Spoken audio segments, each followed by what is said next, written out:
Enid Plainsmen Football 2015. Hey, we're all putting gas on today.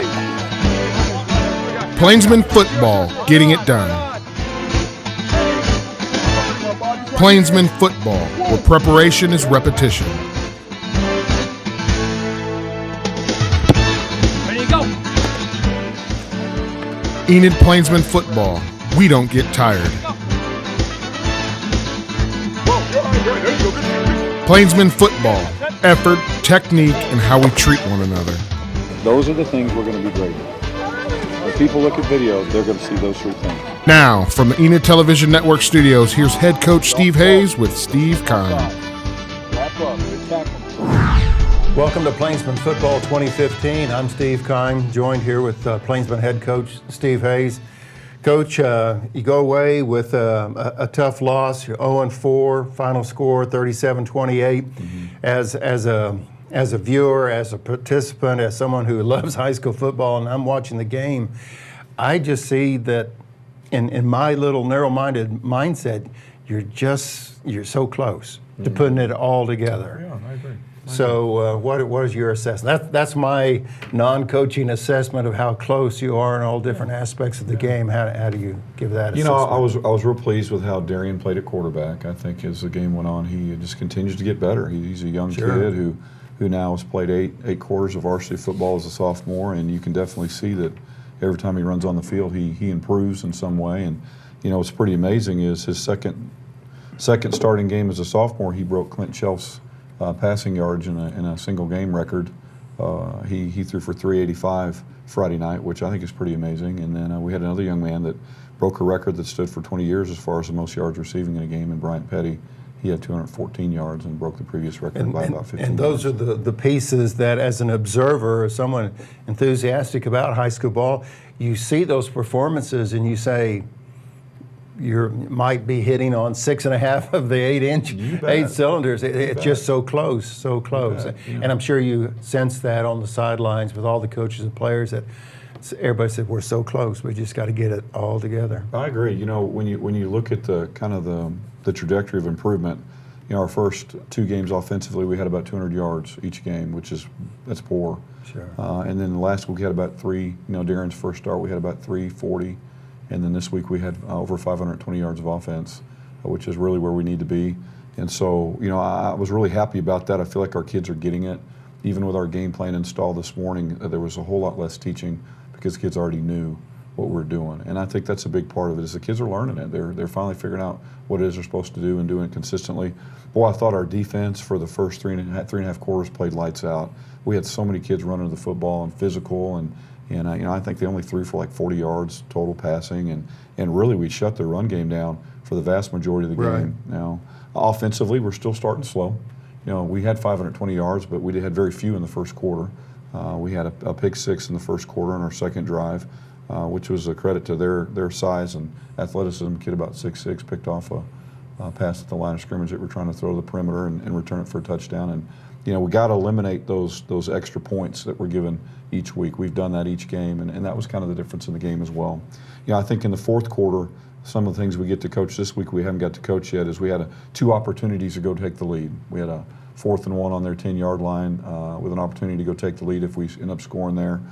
We had another opportunity. We recovered a fumble defensively. Great series by our defense. Gave us the ball at midfield, first down. The score was 30-28 at that point. Had a chance to really kind of go take control of the game, and we had a 3 and out. And we can't do that. We can't do that. We have to be successful and play at a high level at all times. But I agree with you. We're close. We're really close to being able to put a winning effort together on both sides of the ball. Thought the special teams played pretty good. We covered a turnover on the punt coverage. We just did things like a good football team does on the special team side. It seemed like the first of the year, the first couple of games of the year, mistakes played a key role, and that happens. I mean, you've just started the season, and mistakes will be there. But it seems like that has really diminished. You remember back in the old days, which was just a few games ago, about jumping off sides, defense jumping off sides. That seems so long ago. So you see the growth in your players, the maturity, the fact that they're getting it, but this cohesion, they're coming together. special teams as well, Yeah. of less mistakes, and that's got to be encouraging for everybody. Yeah, we want to win. Sure. We want to win by at least 1 point, and so ultimately that becomes your guidelines for success. But I think when you're looking at, we're now getting to the point where we can talk about being a good enough football team to win games and doing things well enough to win games, which is good because we've got a strong opponent this week in Lawton. We'll have to play well. Yeah. My wife went to Lawton back in the 70s, so she's a Wolverine, so okay. she's very tuned into this game that's coming up. Okay. And we'll talk a little bit later in the show about the upcoming, I believe it's a Thursday night game as well, Coach, right? A big road trip on Thursday night. Okay, so we'll talk about that later on in Plainsmen Football 2015. We have some special guests this morning. We have an assistant coach with us and also a student athlete. We'll talk to them in just a moment, but Coach, before that time, the game is over. Everybody's exhausted. You've played well. It's 37-28. You come out on the losing end. What's the conversation with your ball team at the end of the game? What's the topic? Very, very similar to what we said just now, and that there's a lot of reason to feel good about the improvement we've made. I think I've said it before. We want to make the playoffs. We want to make the playoffs good enough to win. And I really feel like if we stay on the same trajectory we're on right now, we'll be able to do that. I think there's a lot of parity right now in 6A Division II football, and we just need to make sure that we're getting better each week and doing the things that a winning team does. If you look at how we've improved since our first scrimmage until today, if we continue that level of improvement, I think we can accomplish that goal. Absolutely. I think it's very realistic to say that we can get there and really be a team to reckon with when we get there. And so I want the kids to have hope. To me, the one thing that's discouraging is you go and you see your classmates and you're 0-4, and it's hard for people on the outside to see all the work that the kids do and how they are getting so much better. I think you have to pay close attention. Sure. And so, if the kids will continue to maintain their hope and maintain their effort towards improvement, they're going to get what they want before it's all said and done. They just they can't give up. We can't quit. Well, Coach, I as a bystander, as a fan of high school football, I have noticed in my layman abilities the significant improvement, and just really encouraged. And I just hope the student athletes will continue to keep on trucking, because they are making great progress. Our special guest on Plainsmen Football 2015 is head coach Steve Hayes, and we'll have another introduction to another coach here in just a moment. Thank you for staying with us. We'll be back with Inside the Game right after this.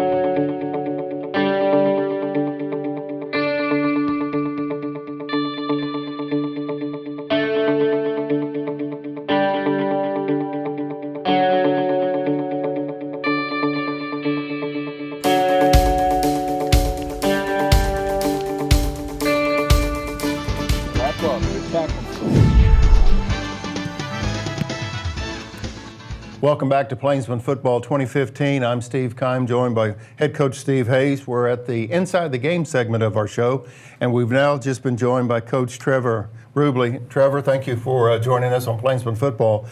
We talked a little bit before we went on the air, a little bit about your background. You said you were from California. Tell us a little bit about your, I guess you said something about junior college football and then how you got to Enid. Can you kind of tell us in 20 words or less how that happened? I grew up in California, like you said, and after wanted to go to college, play football. Things didn't work out accordingly. I had a couple D1 offers, and I think you said Texas. Yeah, University of Texas. Okay. John Makovich was recruiting me. Okay. It didn't end up working out. I got injured my senior year, and then went to junior college route. Played for American River College up in Northern California, and then looked for another place to play football, and it was University of Central Missouri in Warrensburg, Missouri. And played 2 years there. We were 20-4. My 2 years there, both teams inducted to the Hall of Fame. So it was a great experience. I met my wife there, so I wouldn't change the outcome for anything. So it sounds like the lesson learned there is, yes, you have a goal and a plan to go one direction, but sometimes you can go to the other direction and it still turns out okay. Yeah, keep trucking, just like you said. Tell us about your role here with the Plainsmen Football. I'm the defensive coordinator. I work directly with the linebackers. So, of course, just getting our scheme and getting ready defensively and trying to stop the opponent from scoring. Well, I played high school football, Trevor, about 100 years ago, really, back in the leather helmet days, And you remind me of a linebacker coach's voice when I hear that voice, I'm thinking, that's the linebacker coach I can remember. So anyway, we're glad that you're with us on the show today. Coach? Trevor, one of the things that I think is interesting in your story is that you've transitioned from the college to the high school level. What are 3 or 4 of the big differences for you in making that transition? Because I know there's some differences. Yeah, I mean, Coach is right. The last 10 years I've been working with college athletes, and just the different, you get them early now, dealing with freshmen, some younger kids, all the way up to the seniors in high school, to whereas in the playing game in college, very rarely did you find a freshman, an incoming freshman that would play for you. Mm-hmm. So just the developmental part of it, and, coach in high school, coaches really earn their pay, because in the college you kind of get these kids that are molded. You get to pick the kids that you want. In the, you watch film, you see who has the requirements that you want. Is he a hitter? Is he, can he read defense? Can he play zone? Can he play man? In high school, you have to develop all these techniques. So that's one of the big differences that I've experienced being at the high school level. Yeah, and you've done a great job of doing that. I'm real proud of how our defense has improved, and Trevor's work ethic is amazing, just absolutely amazing. What are 3 or 4 things you felt like we've really improved on in defense over the last 6 weeks? Just the overall scheme of things. The football IQ, I think, is really growing and getting up there to where we want it to be. Mm-hmm. Just lining up right. Our first week we were having trouble lining up correctly, being in our gap. My defense is always going to be gap sound, and so it's very important if you line up correctly to play your appropriate gap. So I think just really the whole scheme of the defense, understanding leverage, understanding how we need to line up in certain formations and adjust, who we're covering on certain plays. I think that's the most improvement that we have, and we've given ourselves the chance for success. Mm-hmm. Lawton is a very athletic football team defensively. What do you think is our greatest challenge this week as we play them on Thursday night? They're big, they're physical, they run with 3 running backs. One is a little bit more of a power guy, and then they have 2 lightning quick guys. Our goal this week is to contain those running backs. They want to run the ball first, and we're going to try to take away the run and make them pass the ball. I think if we can make them pass the football, it's going to benefit us. Okay. Very good, very good. Well, we are glad to have you here. I think a lot of you doing a great job and doing a great job with our kids. I appreciate being here. Mm-hmm. Coach Rubley, I've got one question, one final question for you. Can you kind of give us the life and the day of a defensive coordinator, linebackers coach? Can you kind of talk us through on a Monday what your schedule looks like? Yeah, we come in on Saturday and we break down the film, pretty much go over all their games. We trade 3 or 4 games and we break down all their every play of every game defensively, so their offense. And then we put that all the information in huddle, and then Sunday still breaking down film, looking at tendencies, and then Monday we draw up cards, and I pretty much circle around the game plan, what we want to take away. We always look at the offenses, what they want to do, and that's what we want to take away defensively, what they do well. So it's pretty much looking at what defenses we have to be able to put in to stop what they do well. Sure. Pretty much what we want to call in certain formations and certain run heavy passing formations or pass-heavy formations, and we try to take away what they want to do. And so we draw up cards so a scout team can run those during the week, and pretty much just rep it. This morning we met with the kids and went over, what their favorite runs are, what their favorite passes are, so we can start looking and start getting in our mind what they want to do, so we can get our kids to recognize that and take it away. Well, Coach, appreciate the work that you're doing with our student athletes, and thank you for being here today on Inside the Game. Appreciate having me. Thank you. Well, thank you for joining us on this segment as well. We'll have our student athlete with Inside the Huddle, and that's coming up right after this.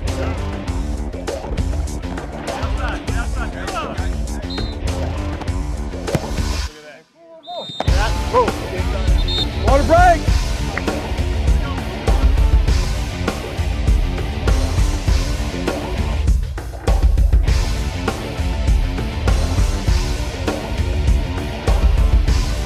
Thank you for staying with us on Plainsmen Football 2015, and now we're at the Inside the Huddle segment, and we're joined by Nathan Jones, our Student Athlete of the Week. Nathan, thanks for coming to the ETN studios. It's good to have you with us. Tell us, earlier you said that you were a senior. Tell us a little bit about yourself.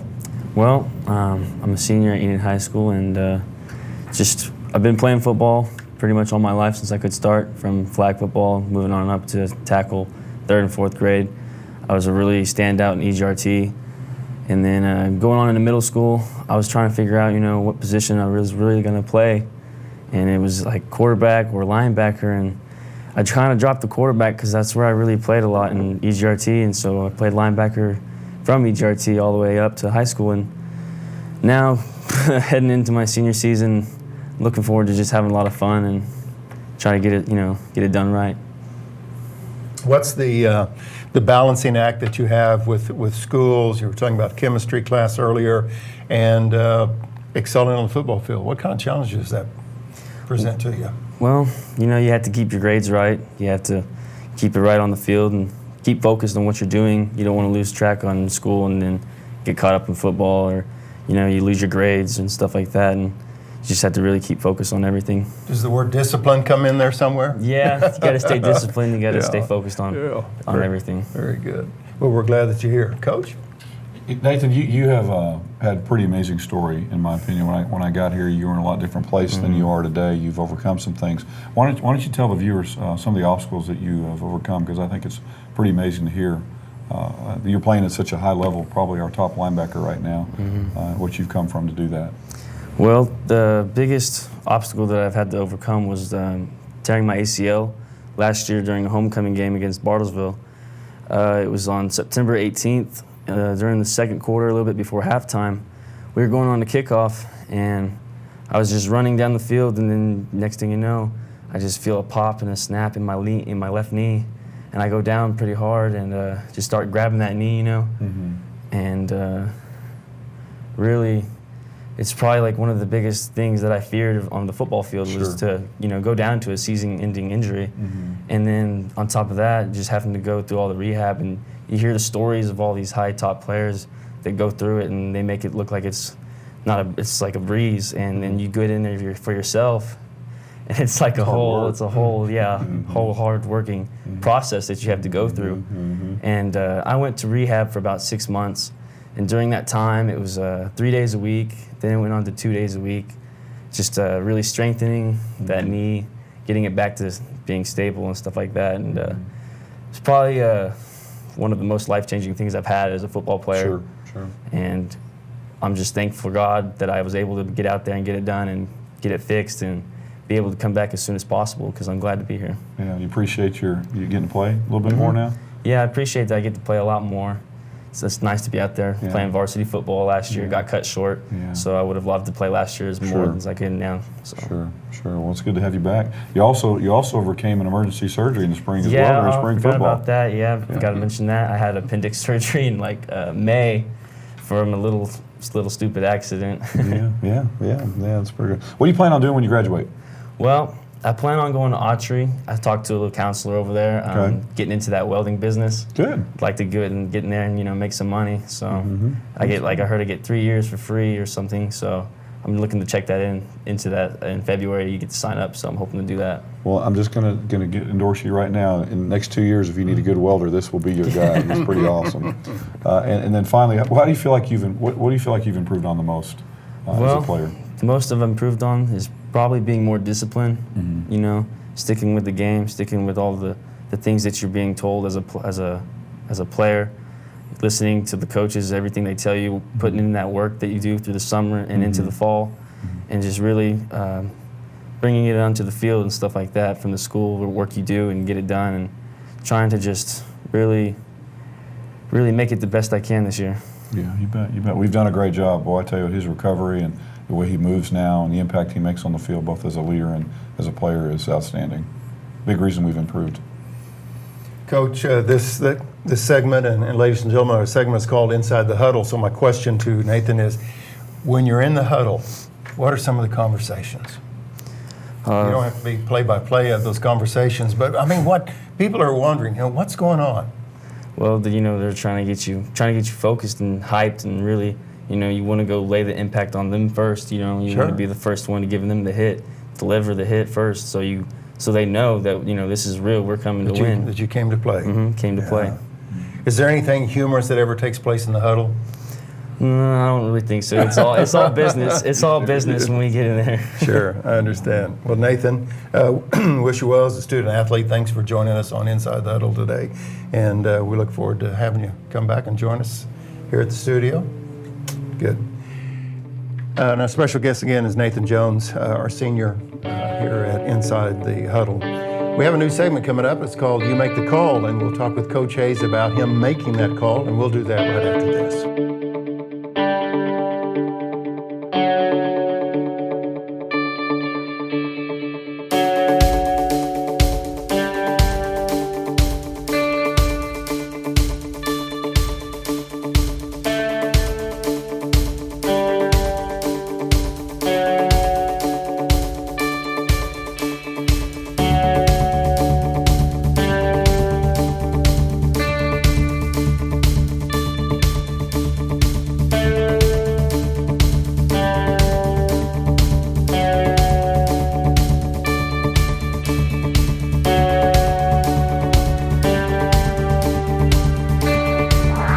Again, thank you for joining us and staying with us on Plainsmen Football 2015. Coach, in this segment, we call it You Make the Call.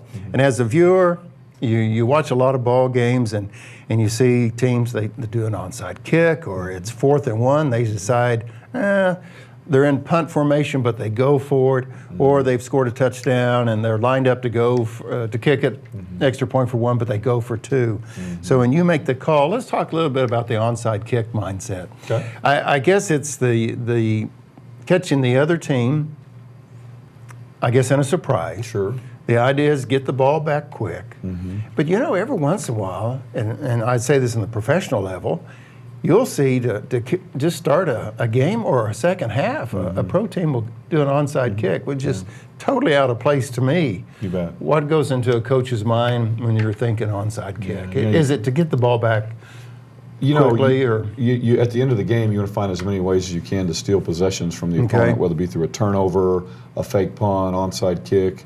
I mean, the more possessions you have compared to them, the more likely you are to win. You score more points. I think one of the most famous onside kicks was what New Orleans did in the Super Bowl a few years ago, where they started the second half and kicked an onside kick. Exactly. Now, situationally, they didn't do it because they were behind. They had to recover it to win. They did it because there was some surprise value to that and felt like they could get it back. You know, the number one thing I think is your ability to execute it well. If you have a kicker that can kick the ball well on an onside kick, then that increases the probability of you calling it, in my opinion. You know, if you're not very good at doing it, it's a wasted play. You know, you just kind of rolling the dice and hoping things work out, and that's not a very good way to coach football. And so I think right now the first thing you look at is your probability of being successful. You know, on any onside kick, if you can get the probability up to a 50-50 because the kick's good, then you got a pretty good chance. Then also predicting how the opponent's going to line up. You know, the other night we kicked onside, and we weren't going to until we saw the way we thought they would be lined up to stop the onside, because there was 3 minutes left to go in the game and we needed to score. Right. And they lined up in a regular kick return, and so we changed it on the field to an onside kick because we felt like with only 5 people up, we'd have a good chance of getting it. It's a pretty good kick. The kid actually lost possession of the ball, and we had an opportunity to get it covered up. It was free for a minute. We just didn't get there in time to be able to make the recovery. And so, you know, that's a great example of why we called it, that they were lined up in a way that made the probability even greater that we would recover it. Had they lined up with all 10 people up towards the front, we were going to pooch it over their head and have it land on the ground and maybe roll around on the ground behind them. And so we were able to make that change and call it. Well, it's interesting that when you are making that call, it's not like you got, we got 5 to 7 minutes to determine what we're going to do. It's just on this moment said, okay, we're going this way. Yes. And I think as people watching the show, they realize that, if you had 5 minutes to make the decision, it's one thing, but when you've got 15 seconds or less to make that decision, you have to really be right. When I've talked to coaches who are familiar with coaching at the NFL level and some guys that have done it, you know, one of the things that they do in the NFL almost all week long is practice nothing but situations. Because you've got guys that already fundamentally are good football players, and they know the X's and O's, and so they don't have to spend as much time working on those things as they work on, okay, this is what we're going to do in this situation, and this is when we're going to kick the onside, and this is when we're going to go with the fake. And their whole practice week is really spent working on specific situations and what they'll see in those situations. Coach, part of your effort, besides teaching the X's O of football, is the character goal for the week. Where are we at on the character goal with your student athletes? This week we talked about goals and the risk involved with setting big goals, and whether or not it was important to set them anyway. Is it better to set a bar really high and fall short, or is it better to have low goals or no goals and never fail? And I think as a group we all agreed that if we set the bar really high and we miss it by a little bit, maybe we failed, but we're a lot better off than we were if we had not set the bar high at all. And that's really the takeaway. And I see the kids doing that on the field. Obviously, our goal Friday night was to win. Sure. And we really competed to win. We fell a little bit short, but we're a lot better team because our expectations were that we can go out and win than we would have been had we just kind of been satisfied with our lot in life at 0-3. That's going to be the same expectation this week. There's a lot of people that really doubt whether or not we can beat Lawton, but that's still going to be our goal. Sure. And that's still what we're going to work towards and expect ourselves to do, because if it's not our goal, we can pretty much count on the fact that we are going to get beat, and we're going to reach that goal before it's all said and done. Well, as we said at the beginning of the show, there is kind of a short week because it's a Thursday night game, Coach. And last week, I believe the Wolverines of Lawton beat Putnam City West. I believe the score was 57-20. So they're coming off a win. It's a Thursday game. You kind of have to move everything up and just make the most of the time. What do you expect from Lawton besides what Coach Rubley said, that they had the three running backs and things of this nature? Is there a lot of speed? Is there a lot of passing, or all of the above? Offensively, he pretty much nailed it on the head. Defensively, their front is large. They have one defensive tackle that weighs 360 pounds. Their other starting defensive tackle weighs 330, which is larger than a lot of colleges. And this guy is 16 or 17 years old, right? We're in the process of checking. Their skilled players are very fast. They returned some kids from a state finalist last year, and so they've got good athleticism and they have good ability. I think us going fast on offense this week will be very important. Those big kids tend to get fatigued when you snap the ball quickly, and so that's going to be one of our goals, is to get them worried about air and not the next play, get them breathing hard. And then we have to execute well, continue to improve, and just do the things that we do well. They're more of an even man front, so we'll have 4 down linemen instead of 3. They're a 4-3 type look, and so they'll have 3 linebackers with some pretty talented safeties playing behind them. Well, Coach, good luck on Thursday night. It's a long trip down to Lawton. It is. My first time to Lawton. Yeah. Home of Fort Sill. So, but it's a college setting of playing at the Cameron Stadium. I think you're going to be playing at Cameron Stadium. Yes, sir. So. Yes, sir. That's right. Well, thank you for being here today. We all appreciate you making time this week to join us on Plainsmen Football, and we wish you well on Thursday as they play the Lawton Wolverines. And thank you for watching us on Plainsmen Football 2015. I'm Steve Keim, and we'll see you next week with a new show. But until that time, make it a great day.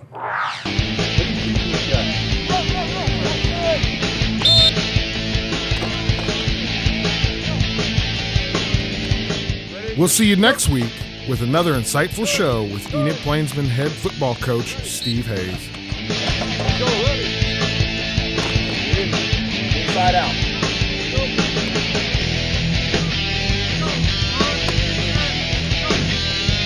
Give it to him.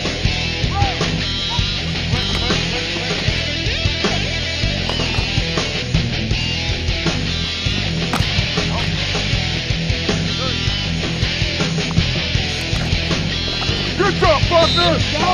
Hey. Touch! Come back! Here we go! Fire off! I'll drive it. He's gonna... There you go! There you go! Good job! Thank you for watching Enid Plainsmen Football 2015.